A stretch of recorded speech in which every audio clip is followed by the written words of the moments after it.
Bismillahirrahmanirrahim. Chapter 2nd, Vectors and Equilibrium.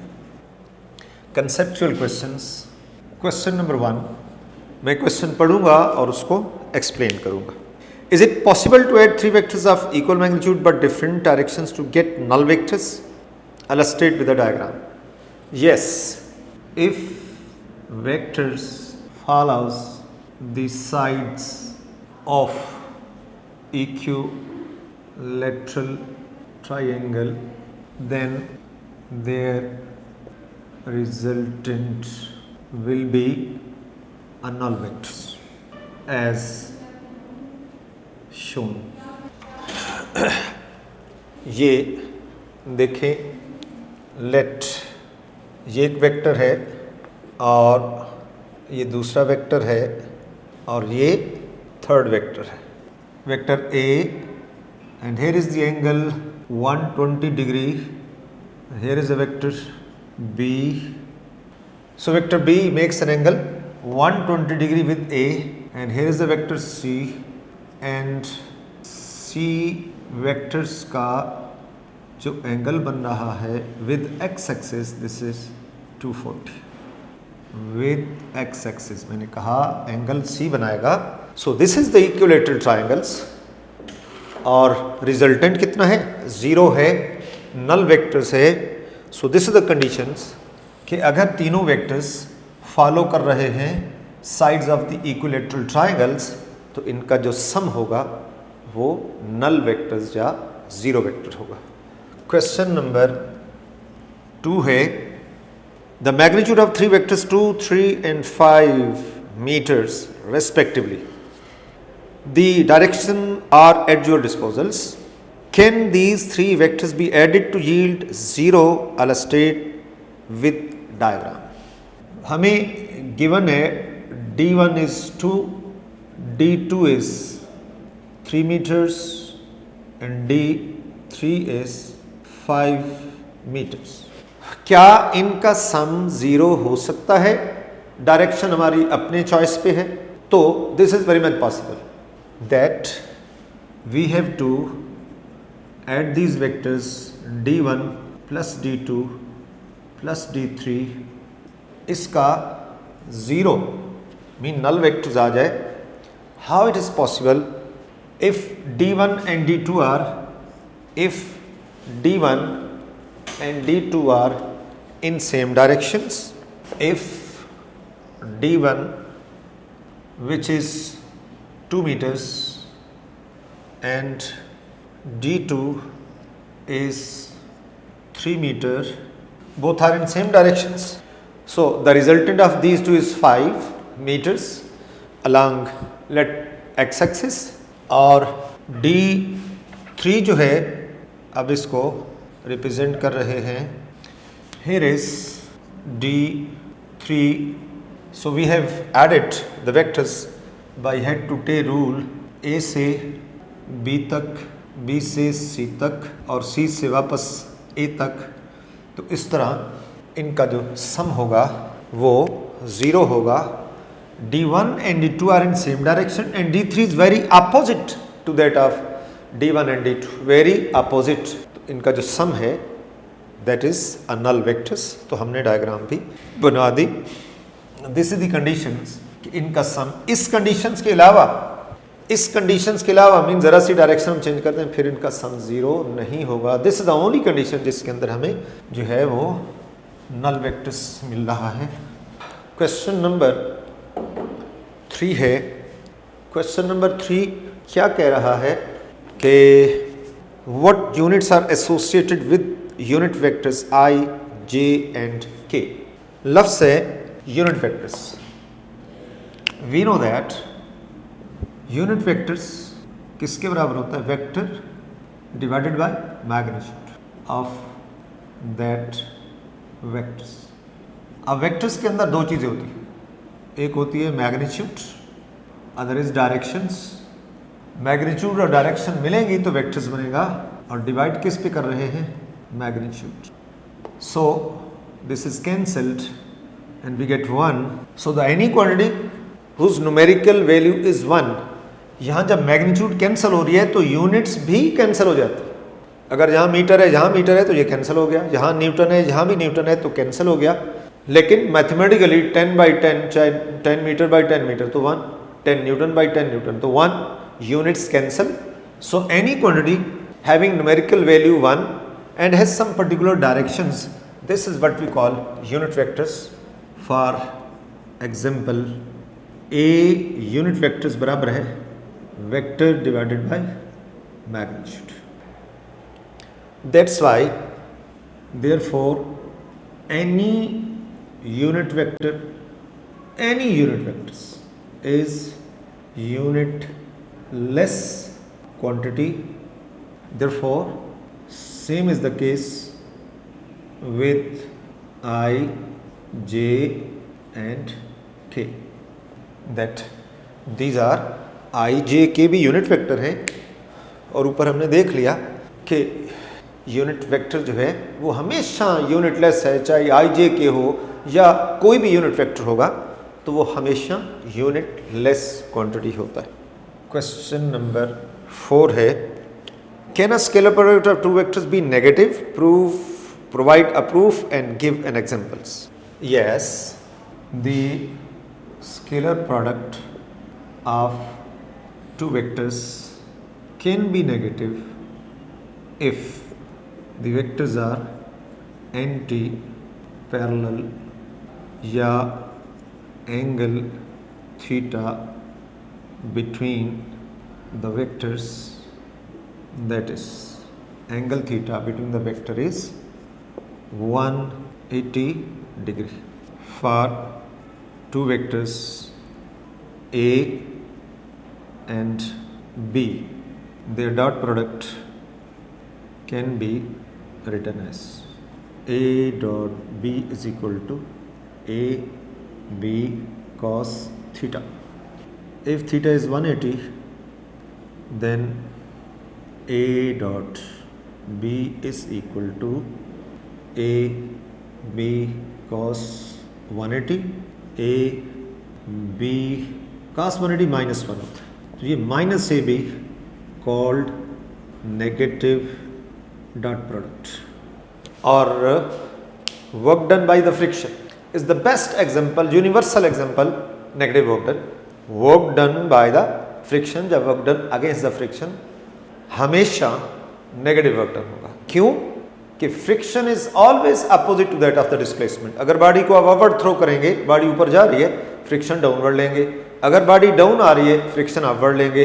Body को right पे move किया, फ्रिक्शन लेफ्ट के ऊपर होगी, mean always opposite to that of the displacement. So that is the universal example of the negative dot product, mean work done by the friction.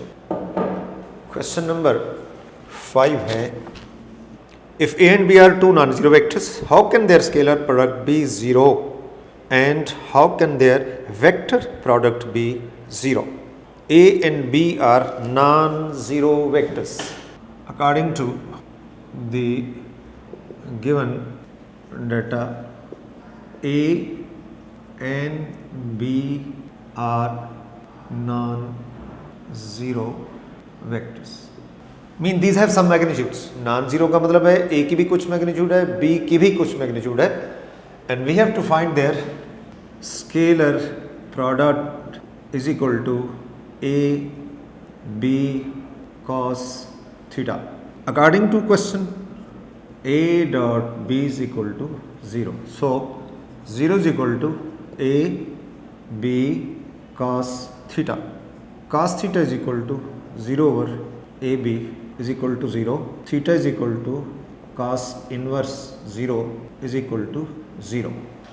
That is vectors A and B are 90, cos 90 0 होता है। Theta निकालना है, cos inverse और 0 है cos का functions, तो theta जो हो जाएगा 90 होगा। That is vectors are perpendicular. Vectors are, अगर वेक्टर्स परपेंडिकुलर होंगे और उनका डॉट प्रोडक्ट निकालेंगे तो जवाब हमेशा 0 आएगा। अगर वेक्टर्स परपेंडिकुलर हैं तो और उनका हम डॉट प्रोडक्ट निकालें तो डॉट प्रोडक्ट 0 होगा। जैसे work done F dot D होता है, अगर फोर्स और डिस्प्लेसमेंट में एंगल 90 डिग्री है तो एफ डी कॉस 90 0 हो जाएगा, that is work done will be 0।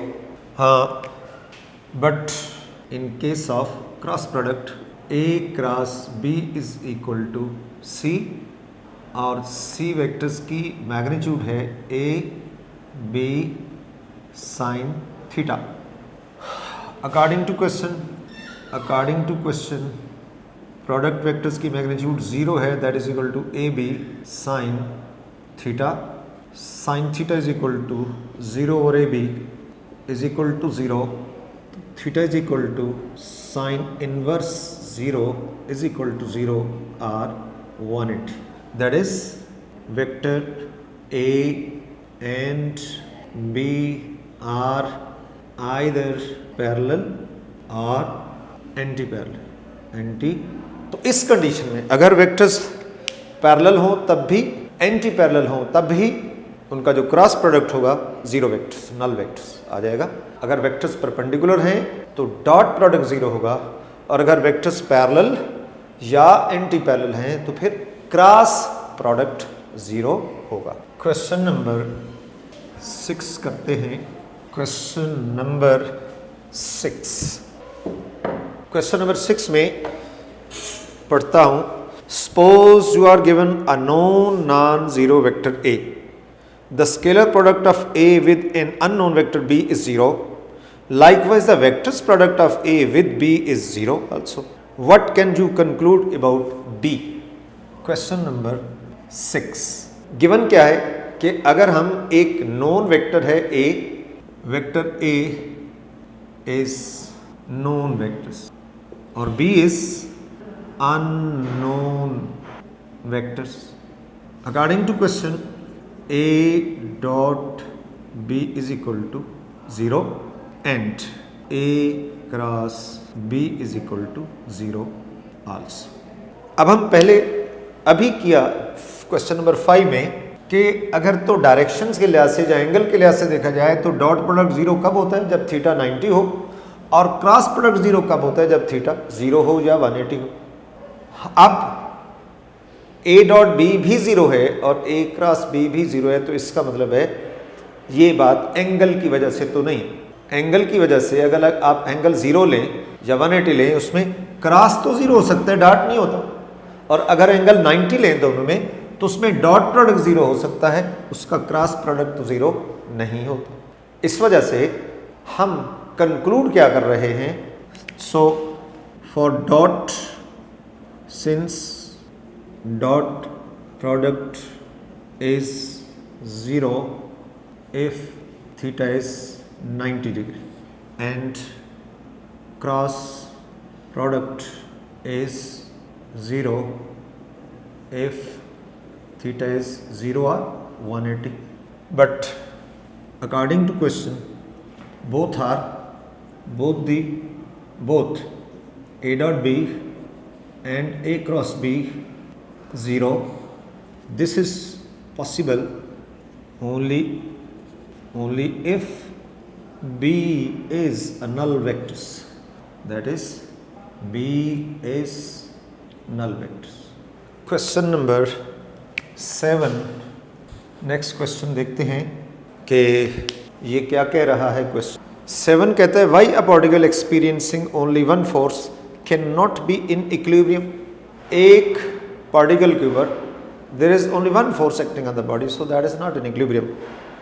We know that if body is at rest or moving with uniform velocity, then body is said to be in equilibrium.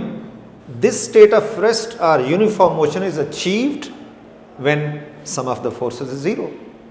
This state of rest or uniform motion is achieved only if sigma f is equal to 0. Since one force is acting on the body, which produces, which tries to change the state of rest or motion. That's why body cannot be in equilibrium. Next question number है 8. To open a door that has the handle on the right and hinges on the left, a torque must be applied. Yes. Is the torque clockwise or anti-clockwise when viewed from above? Does your answer depends upon whether the door opens towards or away from you? Yes. So I try to make a diagram. Hinge हो गया और इधर जो है ये handle हो गया. अब हमने लेट, मैं इस दरवाजे पे फोर्स लगाता हूँ वर्टिकली और अपनी तरफ खींचता हूँ. दरवाजे पे जाके आप इसको प्रैक्टिकली भी करें तो ये दरवाज़ा क्लॉकवाइज घूमेगा और इसके ऊपर if I pull the door then this will be clockwise rotation, and if we push the door then this will be anti-clockwise rotation. हम इसके ऊपर ये डिस्टेंस आर है जो कि मोमेंट आर्म बनता है. मोमेंट आर्म बनता है और moment arm as a vector हमेशा हिंज से या पॉइंट ऑफ रोटेशन से अवे होगा. ये कंसेप्चुअल बात है. अब इसमें हम राइट हैंड रूल लगाते हैं. आपको फिजिकली आपके सामने है. ये फर्स्ट वेक्टर ले रहा हूँ आर है, ये इसकी डायरेक्शन है और ये आर वेक्टर है और मैं इसको फोर्स लगा के पुल कर रहा हूँ, अपनी तरफ पुल करता हूँ. तो जाहिर है अपनी तरफ खींचूंगा तो ये फोर्स हो गई, ये आर होगा. देखिए आर फर्स्ट वेक्टर है, एफ सेकेंड वेक्टर है, थंब डाउनवर्ड है, इनवर्ड है, जो भी लफ्ज़ आप इस्तेमाल करें. So this is taken as negative और नेगेटिव टॉर्क है and that causes clockwise rotations. और अगर आप फोर्स को उलट कर दें, अब मैं पुश कर रहा हूं तो आर क्रॉस एफ, ये thumb directed long positive directions, ये टॉर्क की डायरेक्शन होगी. और एज अ रिजल्ट मैं क्या कह रहा हूं कि जब मैं इसको पुश करूंगा और ये बाहर की तरफ खुलेगा तो जो टॉर्क होगा या जो रोटेशन होगी that will be anti clockwise rotation, that will be anti clockwise rotations. तो ये राइट हैंड रूल से भी बता दिया. फिजिकली भी आप इसको ये देखेंगे कि जब हम इसको पुल करेंगे तो, और मैं इसको इस डायग्राम्स के मुताबिक देख रहा हूँ, इधर हिंज है, इधर तो ये पुल किया और फोर्स लगाई तो ये रोटेशन क्लॉकवाइज है. अगर मैं पुश करता हूँ, खोलता हूँ तो ये जो रोटेशन होगी that will be anti clockwise rotations. इसके लिए एक कंडीशन लगा दें, we are inside the room, if we pull the door then this will be clockwise rotation, that is clockwise torque acts, and if we push the door then this will be anti-clockwise rotation, that is anti-clockwise. इसका मतलब ये हुआ यकीनन कि observer की locations, क्या वो कमरे के अंदर है या कमरे के बाहर है, this is also important. Question number 9 पे जा रहे हैं. क्वेश्चन नंबर 9 है, explain the warning, never use large wrench to tighten a small bolt. ये बात डिपेंड कर रही है, we know that torque बराबर है force into moment R. Greater the momentum, smaller is the force required. For long range, its moment arm is large, so a very small force is required to tighten a small nut. If we apply a bit greater force then nut and bolt can be damaged. Question number है 10. Central force is one that is always directed toward the same point. Can a central force give rise to the torque about that point? Question number 10 है, we know that torque बराबर है force into moment R, where moment R is the perpendicular distance between the line of action of the force and the axis of rotation. In this question, we are taking central force which is directed toward a particular point, and this particular point is taken as a point of rotation also. That's why moment arm of this force will be 0, therefore torque will be 0. Therefore torque will be 0. Moment arm 0 होगा इस force का जिसको हम central force कह रहे हैं, चाहे वो सेंट्रीपिटल फोर्स है, तो इसी वजह से जो है torque produced by that force will be always 0. तो ये चैप्टर 2 के कंसेप्चुअल क्वेश्चंस जो गिव शॉर्ट आंसर्स के अंदर एग्ज़ाम्स के अंदर आया करते हैं, ये हमने कंप्लीट कर लिए. और इसके बाद जो है कम्प्रीहेंसिव क्वेश्चन है, ये लॉन्ग क्वेश्चन होते हैं. लॉन्ग क्वेश्चन आपको थ्योरी में पढ़ा चुका हूँ, आपने उनको तैयार करना है. ये सेक्शन डी के लिए इम्पॉर्टेंट होते हैं. और इस चैप्टर्स के अंदर सबसे इम्पॉर्टेंट टॉपिक जो है डॉट प्रोडक्ट है, क्रॉस प्रोडक्ट है, और addition of vectors by rectangular components method है, और चौथे नंबर पे टॉर्क. ये लॉन्ग क्वेश्चंस में आने के काबिल ये क्वेश्चंस हैं.